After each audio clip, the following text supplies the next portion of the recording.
Welcome to the Roadshow this morning. In the Buzz, authorities say the prime suspect in the Natalie Holloway case, Joran van der Sloot, has confessed to killing a woman in Peru. 21-year-old Stephany Flores was found beaten to death last week in her hotel room just a few days ago. Peruvian police released this hotel surveillance video that shows van der Sloot escorting Flores through the hotel lobby, and you'll see it in a second. Then it'll show them entering the same room. There she goes. And it is very eerie because 4 hours later, van der Sloot is seen leaving the hotel alone. He's carrying 2 bags. He's long been a suspect in Natalie Holloway's disappearance, and of course you'll remember the 18-year-old from Alabama went missing during a graduation trip to Aruba in 2005. And van der Sloot was arrested twice, but he was never charged in connection with her disappearance. Take a listen to what Holloway's stepfather had to say. There's no doubt he is a bad kid. He is very, very bad. He's screwed up in the head, and he doesn't need to be out there. He needs to be in some, locked up somewhere.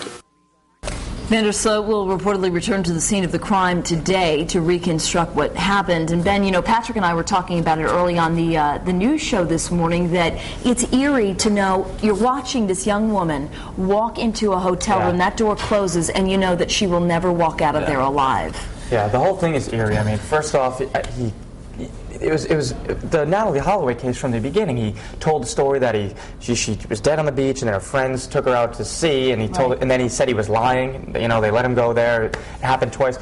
I just hope a lot of times in some of these countries, they're not as meticulous as we are here, and things get thrown out and this and that, and you just I hope that doesn't happen with this case. I don't think it will, obviously, because he confessed. But game's over, Joran.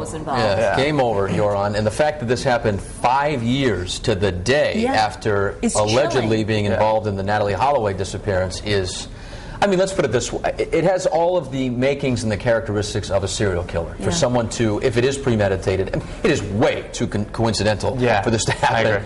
To just sort of happen 5 years after the Natalie Holloway thing broke. And here's the other thing. The Peruvian authorities are saying that he confessed, and they're saying that the reason that he gave for committing this heinous crime is that she was supposedly, this young woman in Peru was supposedly looking up information about him online, and he became enraged. He left the room for a minute, and he found her on his...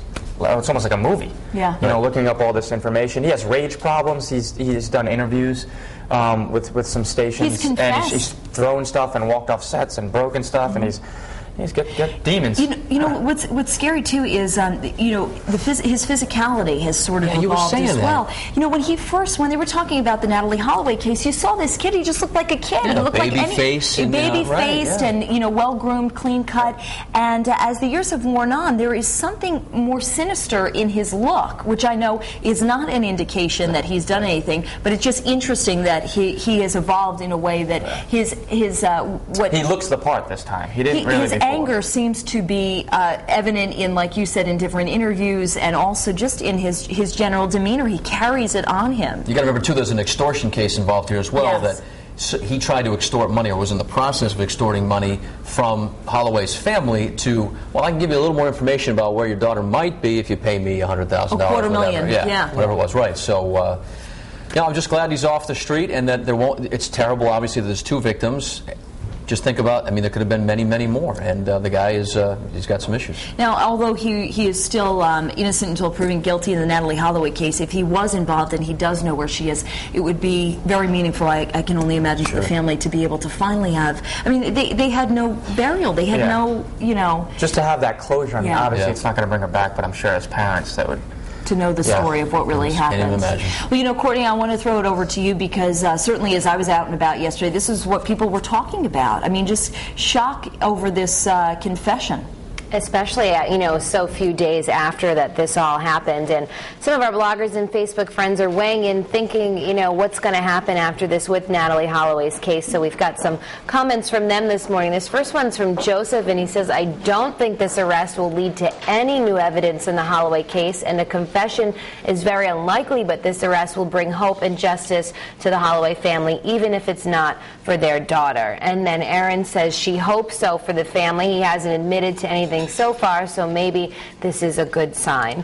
We have a poll here on the foxprovidence.com. Do you think this confession will lead to new information in the Holloway case? A, yes, he's ready to talk, or B, no, the mystery will remain. And we have a lot of our Facebook friends talking this morning, leaving comments already within the hour. And Jen McGovern says, yes, I think he will finally fess up about what really happened to Natalie.